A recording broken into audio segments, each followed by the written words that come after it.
buck.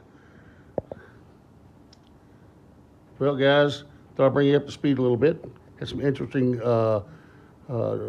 ongoings in the old Clark family household. Let me start you off first by letting you know I'm in the hospital now. All is well. There's my beautiful wife with me. Things a little bit of a rough ride. 3 weeks ago, my mother fell and hit her head. Just 1 second. Come in. Hello, my nurse. Are you going home? I hope to go home. He is going home? Yes, Okay. all they have to do I'm told that I'm going home. is loosen, once he gets this thing off his arm, he gets to go home. Okay. Well, I'll be back to check. Okay, thank you. You're welcome. The best care. Getting the best care of anybody anywhere. Audubon Hospital here in Louisville, Kentucky. But my mother fell. She hurt her head. My sister brought her to Audubon Hospital emergency room. Lo and behold, they x-rayed her head because she's on blood thinners. She had all this scarring on her spine. They had to do emergency surgery on her spine the very next day. Can you get the door, Alyssa? Sure. I feel like I'm bothering people. But, so she had to have emergency surgery. They cut her through here and cleaned out her spine in the back, and she's all burgered up. She was in here for 3 weeks. So me and my sister's taking turns staying the night with her. To be honest with you, I'm working a job, so my sister was able to work from here, so she stayed with her more than I did. But my dad was coming back and forth to stay during the day. Well, about 2 weeks into that, Dad starts having some issues. I take him down to his car. He gets off to the house, and he calls, calling for me that he needs help. He needs help. Well, he's having a heart attack. They called it the Widowmaker. So I call 911. I rally some family and friends from around the area because I'm up there with Mom. They go get him, bring him through to the same hospital, and lo and behold, he had a full-blown heart attack. He had to have 3 stents put in. One artery was 90% blocked, the other was 95% blocked. Said he was lucky to be alive. So they say my mother was lucky not to be a paraplegic. They didn't know how her arms and legs were moving. And my father was lucky to be alive to survive that heart attack. So we had them both in here. He was on floor 3. She was on floor 6. So we were bouncing back and forth to the floors to check on our folks.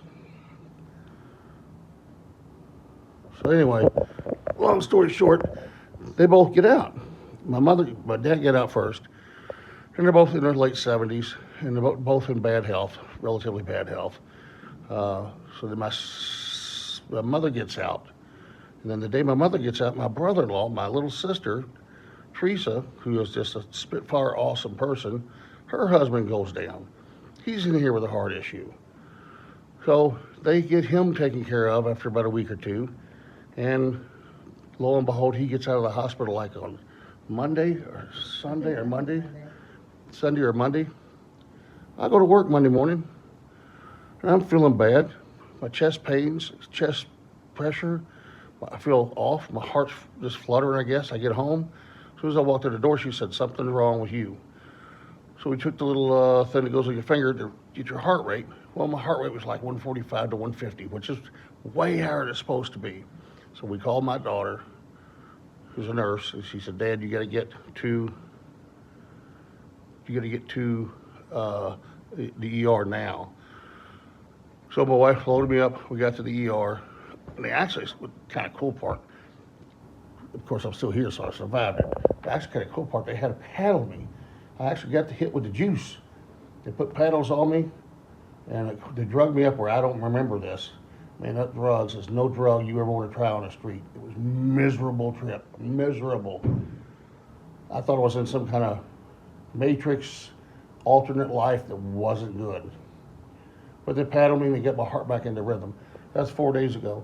Since then, I've done echocardiograms, EKGs, they did a heart cath this morning. So I'm all hooked up to heart stuff. You can't see it all. It's under my shirt. But anyway, that's where we're at. That's why you haven't seen a lot of us on social media. It's easier to do Facebook from here. And I'm not one that gets on Facebook and says prayers for me, just all this ambiguous prayers for the family. I can't tell you why now. You know, I feel like this is family business. Things worked out. It's all fine. You know what? Even when people die, it still works out. It is what it is, and God is still good. God's good even if it don't work out the way we want to. I learned that from my sister. They want to hop on and say, hey, how you guys doing? Of course, shout out to Soup, Nathan, Ethan. Shout out to you boys. Keep rocking your rocket. I'm watching your stuff still to this day.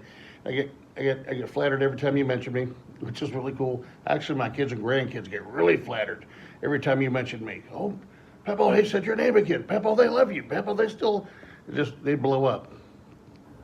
She's not even looking this direction. Oh, hey. I was looking for reaffirmation. They really blow Yes, up. they do.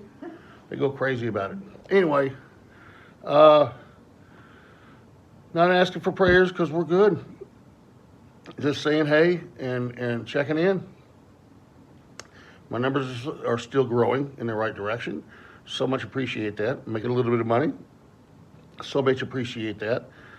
Very much appreciate you hop over to, I know it's an old man thing for some of you, but but Facebook. Facebook has been very generous to me.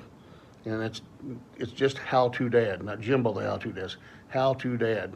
And it's my little cartoon face. But I got 1 million something followers there.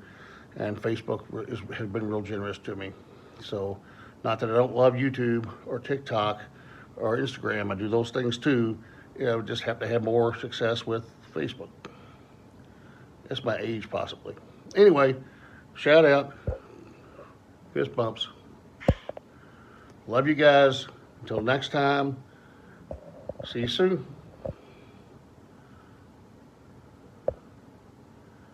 I don't think I just did that. All right. And take 2 on shout out. Bump up. Love you guys. And I'm going to press this button here. See you soon.